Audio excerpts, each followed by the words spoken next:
ఈ ప్రాబ్లం చూడండి. Resolve the following fractions into partial fractions.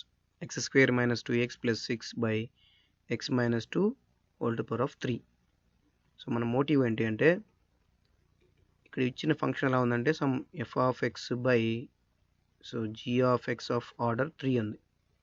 దీన్ని మనం పార్షియల్ ఫ్రాక్షన్స్కి ఎలా విడగొట్టవచ్చు అంటే, A by some G of X plus B by some g of x of order 2 plus some c by g of x of order 3. ఇలా ఎంత power ఉంటే అన్ని టర్మ్స్ లాగా వస్తుంది. ఇప్పుడు మనం ఏబీసీ కనుక కనుక్కున్నట్లయితే ఈ పార్షియల్ ఫ్రాక్షన్స్ని ఈజీగా విడగొట్టవచ్చు. అదే మన మోటివ్. ఇప్పుడు ఇన్వెస్టిగేట్ చేద్దాం ఏ క్వాంటిటీస్ ఇచ్చారనేది. X square minus 2x plus 6 divided by X minus 2 whole to the power of 3. ఈ డినామినేటర్లో ఉన్న టర్మ్ని మనం ఎక్స్పాండ్ చేసినట్లయితే ఇక్కడ ఉన్న ఎక్స్ యొక్క ఆర్డర్ 3 వస్తుంది. ఇది న్యూమరేటర్ ఆర్డర్ కన్నా కూడా ఎక్కువ కాబట్టి మనం ఇప్పుడు న్యూమరేటర్ని కన్సిడర్ చేయాల్సిన అవసరం లేదు. ఓన్లీ డినామినేటర్ గురించి ఆలోచిద్దాం. దీన్ని ఏ విధంగా రాయొచ్చు అంటే పార్షియల్ ఫ్రాక్షన్స్గా A by X minus 2 plus B by X minus 2 whole square plus C by X minus 2 whole to the power of 3. ఇప్పుడు ఏబీసీ వాల్యూస్ కనుక మనం కనుక్కున్నట్లయితే ఈ పార్షియల్ ఫ్రాక్షన్స్ని విడగొట్టవచ్చు. ఇప్పుడు రిజాల్వ్ చేద్దాం. ఇక్కడ ఎల్హెచ్ఎస్ సైడ్ నేను కనుక ఎల్సిఎం కనుక తీసుకున్నట్లయితే ఈ డినామినేటర్లో ఎక్స్ మైనస్ 2 హోల్ క్యూబ్ వస్తుంది. ఆర్హెచ్ఎస్ సైడ్ కూడా సేమ్ డినామినేటర్ ఉంటుంది కాబట్టి రెండు క్యాన్సిల్ అవుతాయి. ఇప్పుడు మనకు మిగిలే టర్మ్స్ ఏంటంటే x square minus 2x plus 6 is equal to a into x minus 2 whole square plus b into x minus 2 plus c. ఇప్పుడు దీన్ని ఏబీసీ వాల్యూస్ మనం కనుక్కోవాలి అంటే కొన్ని వాల్యూస్ సబ్స్టిట్యూట్ చేయాలి. Put x is equal to 2x x is equal 2 పెడితే ఇక్కడ 2 square 4 minus 2 into 2 4 plus 6 is equal to ఈ టర్మ్ కనుక మనం ఎక్స్ ప్లేస్లో 2 పెడితే క్యాన్సిల్ అయిపోతుంది. ఇంకా మిగిలేది c. 4 4 cancel, that implies c is equal to 6.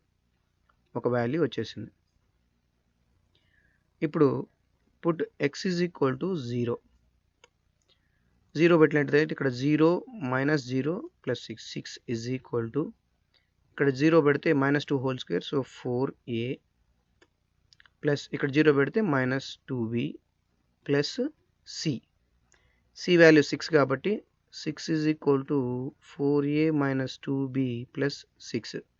ఈ 6 క్యాన్సిల్ అవుతాయి. ఈ 2b ఎటు వస్తే 4a is equal to 2b 2 2s or so b is equal to 2a. ఇక్కడ ఒక ఈక్వేషన్ వచ్చినట్టుగా అనుకోండి. ఈక్వేషన్ 1 అనుకుందాం. ఇప్పుడు put x is equal to 1 కనుక సబ్స్టిట్యూట్ చేసినట్లయితే ఇక్కడ ఈక్వేషన్లో 1 minus 2 into 1 2 plus 6 is equal to ఇక్కడ 1 సబ్స్టిట్యూట్ చేస్తే మైనస్ 1 హోల్ స్క్వేర్ సో ఏ వస్తుంది. ఇక్కడ 1 సబ్స్టిట్యూట్ చేస్తే మైనస్ బి వస్తుంది ప్లస్ సి. ఇక్కడ కనుక సి వాల్యూని 6 సబ్స్టిట్యూట్ చేసినట్లయితే మనకి ఈక్వేషన్ ఎలా అవుతుందంటే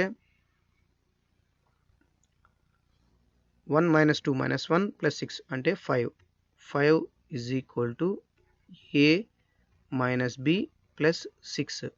ఈ 6 అటు వెళ్తే మైనస్ 1 మిగులుతుంది is equal to A minus B. కానీ బి అంటే ఏంటి, మనకి వచ్చింది 2a. దాని కనుక సబ్స్టిట్యూట్ చేస్తే minus 1 is equal to A minus B ప్లేస్లో 2a రాద్దాం. అంటే minus 1 is equal to minus A లేదా A is equal to 1. A is equal to 1 అయితే బి ఏమై ఉండాలి 2 అయి ఉండాలి, 2a కాబట్టి. సో దీని నుంచి మనకి ఈ పార్షియల్ ఫ్రాక్షన్స్ ఎలా వస్తాయంటే 1 by X minus 2 plus 2 by X minus 2 whole square plus 6 by X minus 2 whole cube. ఈ విధంగా పార్షియల్ ఫ్రాక్షన్స్గా విడగొట్టవచ్చు.